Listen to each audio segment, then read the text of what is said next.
आप भड़काऊ भाषण देते हो, दूसरे को गाली दे देते हो, और जहाँ पर समाज दबा कुचला है वहाँ पर लठ बजाए इन पे। होता है नहीं होता है, सबसे ज्यादा 90% यही हाल हो रहा।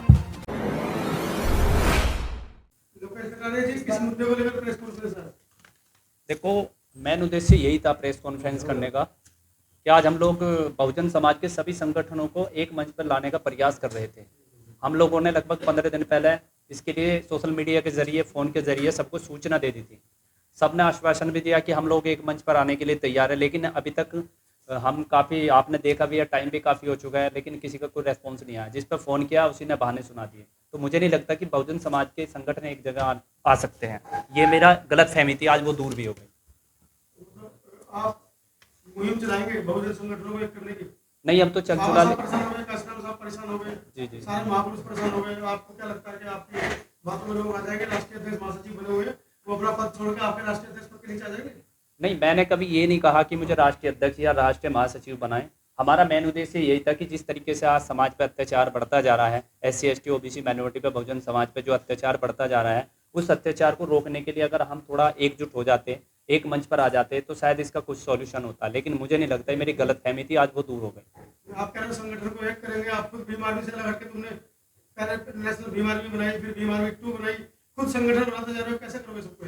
देखो, भीम आर्मी का मैं बता दूं, मैं उसके विषय में कोई बात नहीं करना चाहता था, लेकिन नहीं होने का कुछ ना कुछ कारण होता है। देखो, जब पहले से बहुजन समाज पार्टी थी, मान्यवर साहब कांसीराम जी ने पार्टी बनाई थी, तो और लोगों को आज़ाद समाज पार्टी बनाने की क्या जरूरत थी, बहुजन मुक्ति पार्टी बनाने की क्या जरूरत थी, या अन्य संगठन बनाने की क्या जरूरत थी? जब संता सैनिक दल परम पूज्य बाबा साहब दे गए थे, साहब कांसीराम जी बाम से दे गए थे, तो क्या जरूरत थी भीम आर्मी और ये भीम आर्मी वगैरह बनाने की?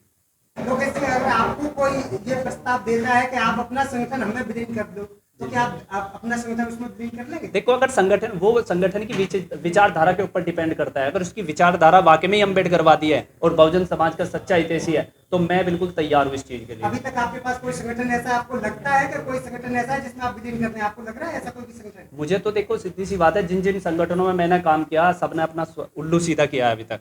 लेकिन सच बताए तो ग्राउंड स्तर पर और ग्रास रूट पर कोई कार्य करने के लिए तैयार नहीं है। क्या आप भी अपना उल्लू सीधा कर रहे हैं इसका? नहीं, अगर मुझे उल्लू सीधा करना होता तो मैं आज छोटी सी प्रेस कॉन्फ्रेंस नहीं करता। मैं भी बहुत बढ़िया 300 गाड़ियों में मैं भी घूमता मजे से। लेकिन सच्चाई ये है कि समाज का बेवकूफ़ बनाया जा रहा है। तो आपको दर्द है कि आपके पास 300 की गाड़ी नहीं है? नहीं, मुझे कोई दर्द नहीं। मेरा दर्द ये है कि जिन बहुजन समाज के 13 लड़के 2 अप्रैल 2018 भारत बंद के दौरान शहीद हुए, उनके नाम से जिन लोगों ने पैसा इकट्ठा किया, सब्बीरपुर प्रकरण हुआ था सहारनपुर के अंदर 5 मई 2017 को, उसके नाम से जो इन लोगों ने पैसा इकट्ठा किया और गुलछर्रे उड़ाए हैं, उसका मुझे उस बात का दुख है। मुझे कोई दिक्कत नहीं है, व्यक्तिगत दुश्मनी कोई नहीं है, ना व्यक्तिगत मेरी कोई दुख है। दुख इस बात का कि समाज का बेवकूफ़ बनाकर इन लोगों ने जो अपने घर बनाए। जिन लोगों में तो सभी संगठन आ गए, ज्यादातर तो मैं भीम आर्मी को कहूंगा। भीम आर्मी ने सबसे ज्यादा गंदगी मचाई है। भीम आर्मी भी 3 है, उसमें तो आपका भी नाम आया। नहीं, भीम आर्मी में हम लोग जब नाम ले तो नेशनल भीम आर्मी भी उसी में आ जाती है। नहीं, नेशनल जरूरी नहीं कि नेशनल भीम आर्मी उसी में आएगी। भीम आर्मी अगर सही तरीके से काम करती, भीम आर्मी के चीफ या राष्ट्रीय कोर कमेटी अच्छा काम करती,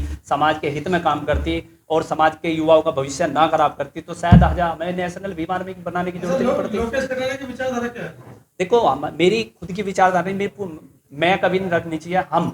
हमारी पूरी नेशनल भीम आर्मी की विचारधारा है कि जब तक ग्रास रूट पर काम नहीं होगा, जब तक हम गांव-गांव में कैडर नहीं करेंगे और समाज के युवाओं को शिक्षा और संविधान के प्रति जागरूक नहीं करेंगे, जब तक नशे से दूर नहीं करेंगे, जब तक बहन बेटियों पर हो रहे अत्याचार शोषण के खिलाफ हम लड़ाई नहीं लड़ेंगे, ये हमारा विचार है। और गाँव-गाँव में सबसे ज़्यादा शिक्षा का अभाव, सबसे ज़्यादा शिक्षा को अगर बढ़ावा दिया जाए तो जब समाज का कुछ है जी।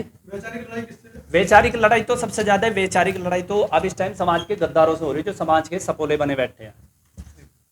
आपको कैसे पता कौन है सपोला? सबसे बड़ा सपोला तो चंद्रशेखर है। मैं खुला बोल रहा और मैं डरता भी नहीं इस चीज से। मैंने पहले भी कहा है, मेरी कोई इससे निजी दुश्मनी नहीं, लेकिन जिस तरीके से उन्होंने समाज का नुकसान करा, समाज की भावनाओं को ठेस पहुंचाई, उस हिसाब से वो सबसे बड़ा वो है। नुकसान बताओ कितना नहीं पहुंचाया। सब्बीरपुर के नाम से जो इतना बड़ा आंदोलन हुआ था सहारनपुर के अंदर, वहाँ पता नहीं कितने युवाओं का भविष्य खराब हो, वो जेल में चले गए। सोनू नाम का लड़का था, सब्बीरपुर का रहने वाला। चंद्रशेखर भी तो जेल में गया था। चंद्रशेखर को तो जानबूझ के भेजा गया, जानबूझ के निकाल लिया। चंद्रशेखर को इतनी बड़ी बड़ी एक चीज बताओ, अगर सरकार का सपोर्ट ना होता चंद्रशेखर को, तो चंद्रशेखर क्या 300 गाड़ी समाज में कहीं अत्याचार होता चंद्रशेखर जाता, हम तो नहीं जाते। कहाँ से? चंद्रशेखर के पास सारे संसाधन है, लेकिन हम प्रयास करते हैं जाने का। चंद्रशेखर को प्री प्लान बीजेपी ने खड़ा किया गया है, आरएसएस का आदमी है, मैं खुला बोल रहा हूँ। और ये बात मैं आज से नहीं कई साल से कहता आ रहा हूँ। बीजेपी उसे खड़ा कर रही है क्योंकि उसे इस यूपी में से किसी तरह बहन जी को डैमेज करना, और वो इसने काम कर दिया है। आपको किसने खड़ा किया हैं? मुझे किसी ने नहीं खड़ा करा। मैं तो आज समाज के काम कर रहा हूँ, समाज के बीच में हूँ। समाज को लगा कि अच्छा है तो मैं समाज में काम कर रहा हूँ। दूसरे लोग संगठन वाले लूट रहे हैं, तो आप कब लूटना शुरू करोगे? मुझे जरूरत नहीं लूटने की। अगर मुझे लूटना होता तो मैं अपनी नेवी की नौकरी छोड़कर मुझे क्या जरूरत थी आज समाज में धक्के खाने की। एक समय वो भी होता है कि हमारे पास किराया तक नहीं होता, हम अपना किराया तक नहीं होता। मैं मेरी मिसेज मेरठ से बस से आए हैं, कहीं पर भी मीटिंग करने जाते हैं। अभी 15 दिन का प्रोग्राम करता हूँ एमपी में, लॉकडाउन के दौरान 3 महीने में एमपी में रहा। हमारी राष्ट्रीय अध्यक्ष नीलम चौधरी, उसके साथ हमने जो बेचारे उसमें फंसे हुए थे लॉकडाउन में, आने जाने वाले लोगों को हमने खाने के राशन तक बांटे। बताओ, एक तरफ तो आप कह रहे हैं सबको एक साथ आ जाना चाहिए, दूसरी तरफ आप उनका आरोप नहीं, मैं तो उन लोगों मैं स्पष्टीकरण करा रहा। मैंने कहा भी है चंद्रशेखर बावन वेशराम, ठीक है जी, सतपाल तंवर, ऐसे भड़काऊ लोगों को निकाल दो और अपने आप समाज उद्धार हो जाएगा। इसी वजह से मैं छोटे छोटे संगठन को मतलब एक मंच पर लाने का प्रयास था, लेकिन मुझे नहीं लगता कि कभी ये एक मंच पर आ जाएगा। भड़काऊ सतपाल तंवर जी को देखा अत्याचार होते वहाँ जाते। आज एक चीज बताइए, यूपी में हो, हरियाणा में हो, मध्य प्रदेश में हो, छत्तीसगढ़ में हो, सबसे ज्यादा अत्याचार इन लोगों की वजह से हो रहे। आप भड़काऊ भाषण देते हो, दूसरे को गाली दे देते हो, और जहां पर समाज दबा कुचला है वहां पर लठ बजाए इन पे। होता है नहीं होता है? सबसे ज्यादा 90% यही हाल हो रहा। पहले अत्याचार नहीं होता था समाज पे, इतना ज्यादा नहीं होता जितना अब होने लगा। आज मेरे गांव को ले लीजिए, मेरा गांव जाटों का महकमा है, इधर ठाकुर है, इधर जाट है। आज तक बाबा साहब की तरफ को उंगली नहीं उठाई। सहारनपुर में ही क्यों तस्वीरें टूटते हैं? सहारनपुर में ही क्यों बाबा साहब की उंगलियां टूटती है? बताइए, सोचने वाली बात है।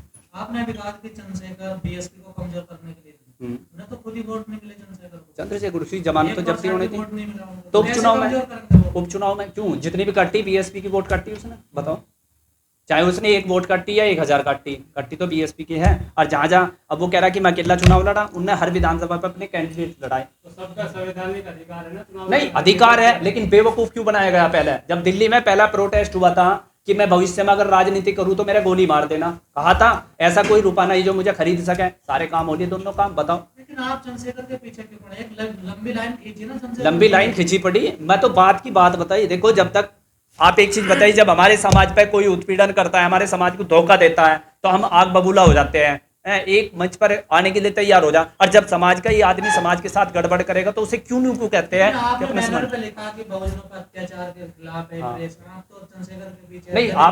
आपने जब सवाल ही ऐसा करा तो जवाब तो देना ही पड़ेगा।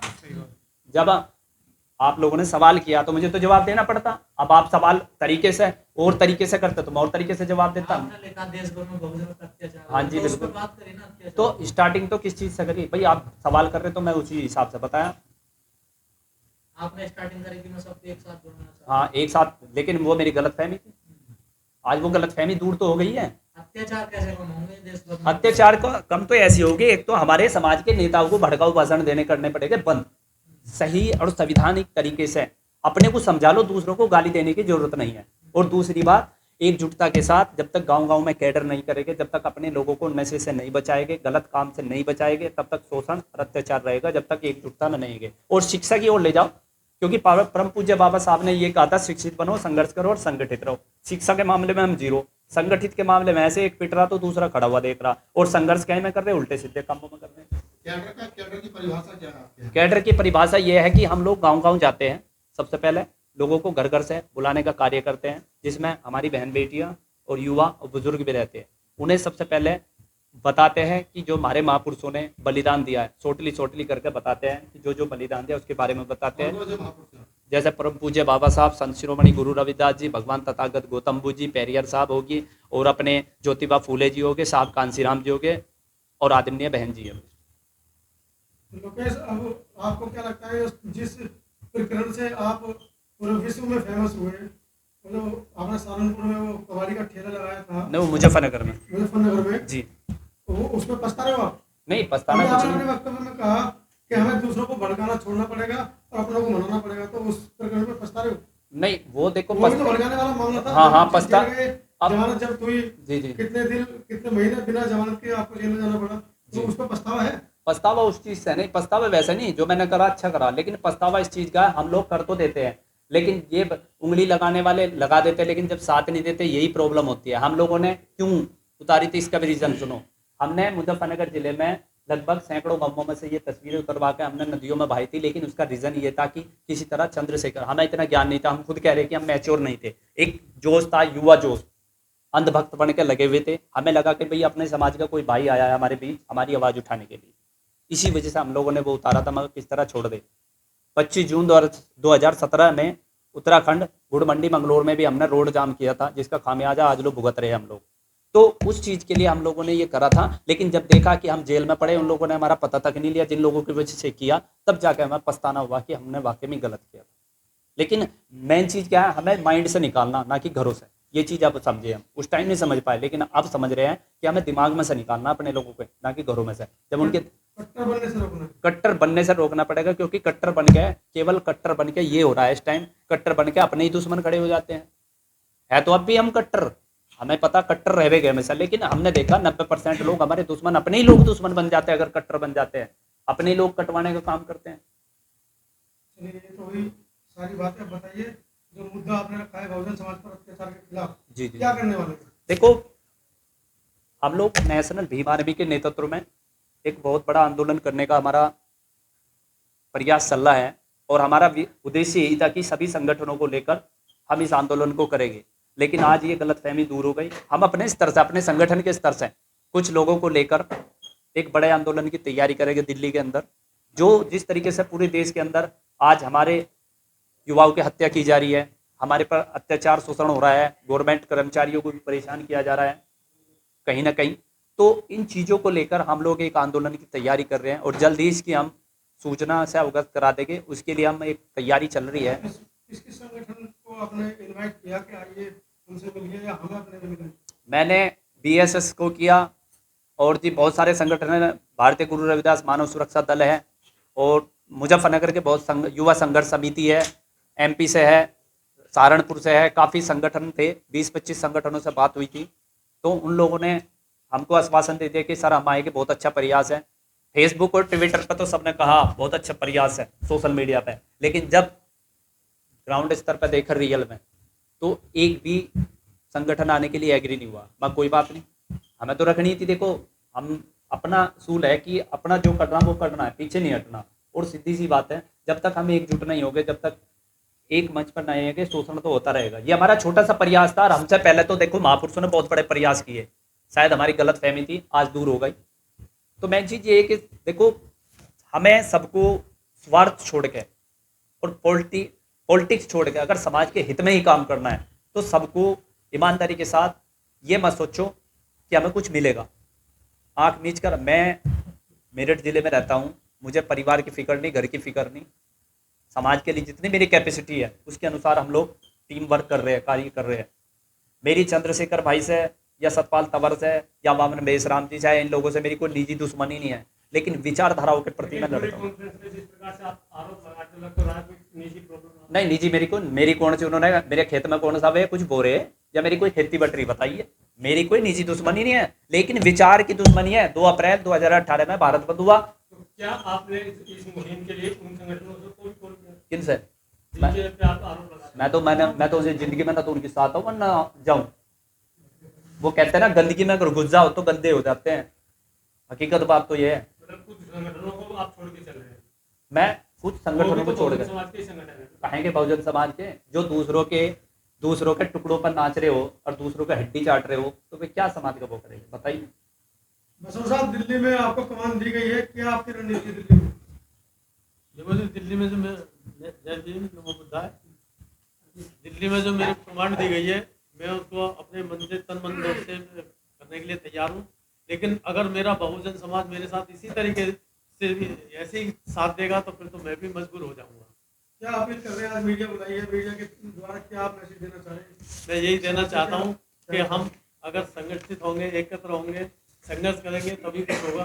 मैंने जिसको भी बोला वही कह रहे हाँ हम आएंगे। और ये जितने मेरे कार्यकर्ता हैं, इनके भी एक मेरे 2-4 आए हैं बेचारे, ये मोमडन है, बहुत लगाव करता है बच्चा। मैंने अन्ना नगर में प्रोग्राम किया था, इस बच्चे ने मेरे बहुत ज़्यादा सहयोग किया, बहुत अच्छा प्रोग्राम रहा वहाँ भी। लेकिन यहाँ तो मैं कुछ भी नहीं देख रहा हूँ। वहाँ कम से कम मेरी कॉलोनी के लोग तो मेरे साथ हो जाते हैं खड़े, मेरे पूरी कॉलोनी मेरे साथ खड़ी हो जाती है, लेकिन यहाँ देख रहा हूँ तो कोई आया नहीं। दिल्ली प्रदेश अध्यक्ष है, लोगों को जोड़ने की जिम्मेदारी है आपके पास। जी जी खाली कॉलोनी थोड़ी जोड़ोगे, 7 विधानसभा है, हाँ जी। दिल्ली 70। लेकिन साहब मैंने तो अभी शुरुआत ही की है, तो जितना होगा मैं सहयोग करूँगा। दिल्ली में तो खैर मुझे तकरीबन सभी जानते ही हैं, और मैं रिटायर हूँ कम्युनिकेशन से। 2019 में मैं रिटायर हो गया था, तो मैं तो अभी समाज सेवा में ही लगा हूँ। जहाँ भी मुझे बुलाएंगे समाज सेवा के लिए मैं तैयार होगा। पार्टी में ज्वाइन करना ही नहीं चाहता, संगठन के साथ। लोकेश जी, सवाल ये है कि बहुजन समाज पर अत्याचार के लिए आपने प्रेस कॉन्फ्रेंस बुलाई जी जी और उन संगठनों को भी आपने अपील की आने की आज जी जी प्रेस कॉन्फ्रेंस। जी सर।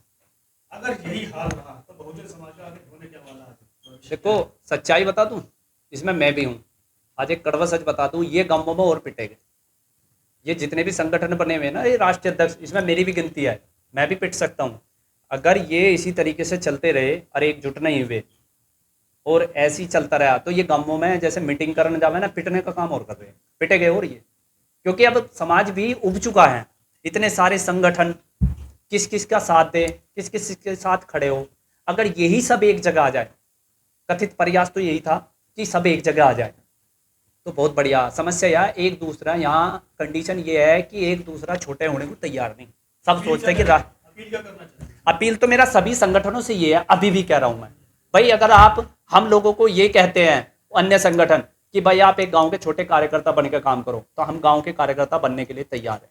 झुकना तो पड़ेगा किसी को ना किसी को, और इसके लिए पहल हम सबसे पहले तैयार कर रहे हैं। हम अपने संगठन को, अगर ऐसी बात है और सभी संगठन एक जगह आना चाहते हैं, तो सबसे पहले हम अपना संगठन बंद करके बिल्कुल एक आम नागरिक और एक आम भीम सैनिक बनकर काम करने के लिए तैयार है। आपने कहा अभी कि समाज उब चुका है संगठनों से, बिल्कुल इतने संगठन बन चुके हैं। जी जी। आपके विश्वास क्यों है? देखो मैं नहीं कहता मेरे पे विश्वास करो, मेरे पे विश्वास मत करो, हमारे कार्य पे विश्वास करो। हमारा काम बोलता है ना कि नाम बोलता है।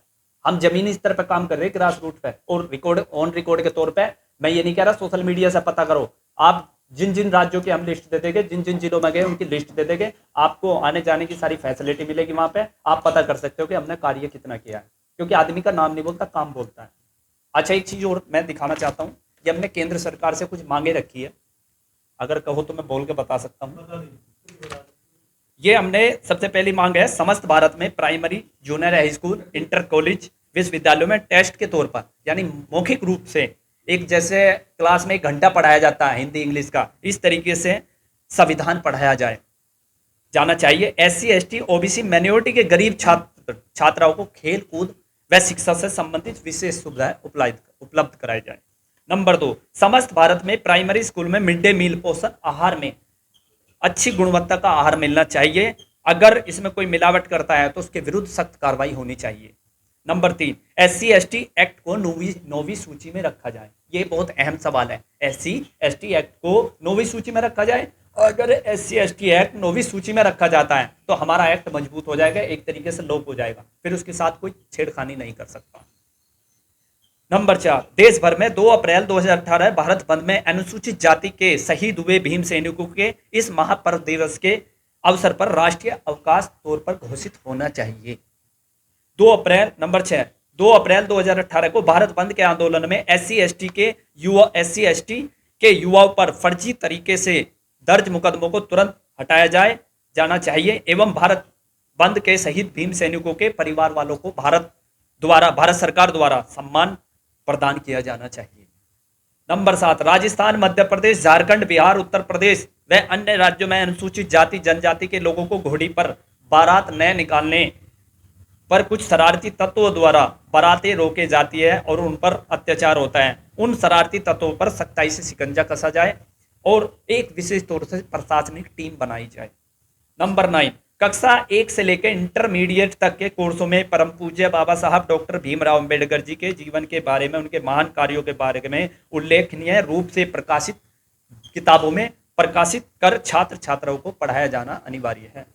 नंबर 9, SC ST के सरकारी कर्मचारियों के पदोन्नति में आरक्षण, पदोन्नति में वृद्धि होनी चाहिए। नंबर 10, SC ST के छात्र छात्राएं जिनकी निर्धारित से ज्यादा अधिक अंक प्राप्त करने वाले छात्र छात्राओं को जनरल कैटेगरी में चयनित किया जाए। नंबर 11, बहुजन समाज के महापुरुषों व संतों के स्थलों को राष्ट्रीय पर्यटन केंद्र के रूप में जोड़ा जाए। नंबर 12, न्यायपालिका में SC/ST के जजों का प्रतिनिधित्व किया जाना चाहिए। ये हमारी 12 मांगे हैं। ये हम बाकायदा माननीय भारत सरकार को, बाकायदा राष्ट्रपति जी को, ये हम एक लेटर फैक्स किया जाएगा संगठन के लेटर पैड पर। ये हमारी मांगे है। मांगे तो खैर हमें भी पता पूरी नहीं होगी, लेकिन एक कथित प्रयास है और आपकी बहुजन मीडिया के द्वारा ये कदम उठाए जाए। मैं सच बताऊं आपसे, मैं उनका कोई जिक्र नहीं करना चाह रहा था, लेकिन अक्सर देखा मैंने अपनी बहुजन मीडिया, माइंड मत करना मेरी बात को, ज़्यादातर यही क्वेश्चन सबसे ज़्यादा आता है मेरे। मैंने कई जगह बड़ी, वहाँ मुजफ्फरनगर में प्रेस कॉन्फ्रेंस की थी, वहाँ भी यही क्वेश्चन आया। लेकिन क्या करूँ, क्वेश्चन जब पूछते हैं तो सवाल का जवाब भी देना पड़ता है, क्योंकि हमारे पास बना के तो बोलने नहीं जाता, हमारे दिल से बोलते हैं, जो सच है वो बोलते हैं। सब्सक्राइब करें आपके अपने चैनल समता आवाज़ टीवी को, बेल आइकन दबाना ना भूलें सबसे पहले हमारी वीडियो देखने के लिए।